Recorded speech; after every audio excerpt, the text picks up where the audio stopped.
All right, let's talk about the Pharmacy OSPE Viva exam. I know the pressure is on, but you are absolutely in the right place. In this explainer, we're going to break down a really clear, actionable strategy to help you completely conquer it. So, let's get right into it. Okay, so let's start with the big numbers. First up, 40. That's how many stations you're going to face.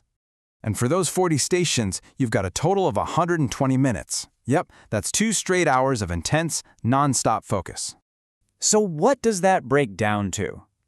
Just 3 minutes. You get a measly 3 minutes for each station. That's all the time you have to perform under some serious pressure. Honestly, the clock, it's your biggest competitor in this whole thing. So, that brings us to the big question, right? Are you really ready for this? Well, don't worry. We're going to make sure you are.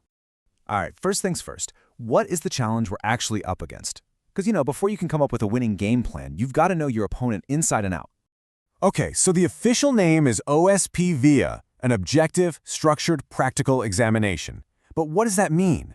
Look, you can forget about just memorizing theory from a textbook. The 2 words you really need to zero in on are practical and under pressure. This whole exam is designed to see what you can do, how you apply what you know when that clock is ticking down. And you've got to think of it this way. It's a marathon, not a sprint. Seriously, if you go out of the gate at full speed, you are absolutely going to burn out. This is all about endurance. You need the stamina to keep a steady, consistent pace for 2 solid hours across all 40 of those stations. Now, I know what you're thinking. A 40-station marathon sounds, well, completely overwhelming, right? But here's the thing. Just like any marathon, this one has a course map. And once you see it, the whole thing becomes way more manageable. So let's break down the exam structure.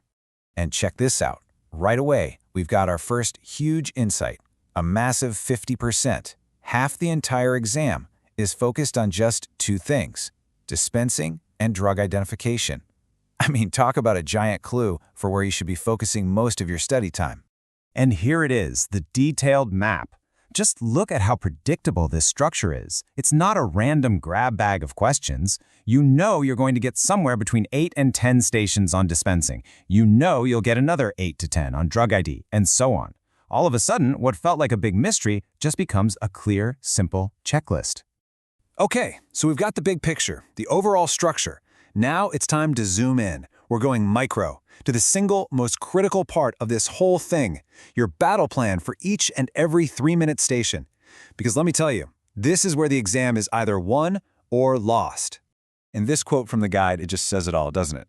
Since 3 minutes is very short, fast thinking and action are mandatory. There is absolutely zero room for hesitation. You can't be making it up as you go. You need a pre-planned system, a routine that you can execute on pure instinct. So, how in the world do you conquer those 180 seconds? Here's your game plan. It's simple. The first 30 seconds, they're for one thing and one thing only. Read the question and understand the task. That's it. Then, from the 30-second mark to 2.5 minutes, that's your execution window.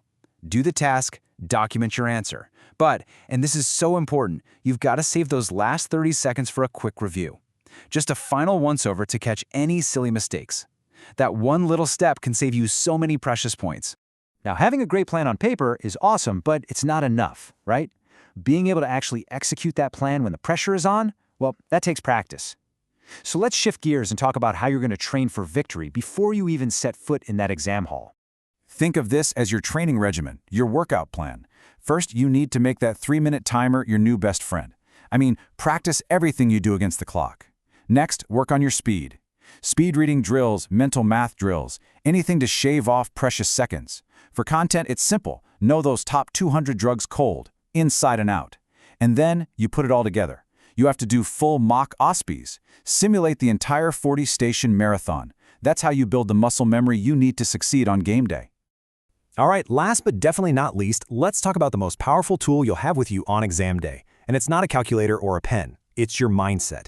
Your whole psychological approach can and will make all the difference.